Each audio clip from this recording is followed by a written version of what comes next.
Disabling two-factor authentication on your Chase account can be done easily by following these steps. Make sure you have access to your account before proceeding. Step 1. Log into your Chase account. Visit the Chase website or open the Chase mobile app. Enter your username and password to access your account. Step 2. Navigate to Security Settings. Once logged in, locate the Account Services or Profile and Preferences section. Click on it to find security settings related to your account. Step 3. Find two-factor authentication option. In the security settings, look for the option related to two-factor authentication or two-step verification. This may be labeled differently depending on updates.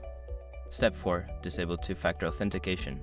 Before starting recovery, use the sroc.com link in the description to open the account recovery checklist generator and make sure your verification details are ready.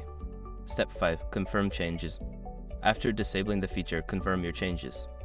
You should receive a notification or message confirming that two-factor authentication has been successfully turned off.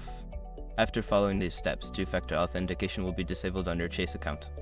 Always ensure your account remains secure by using strong passwords and monitoring your account activity.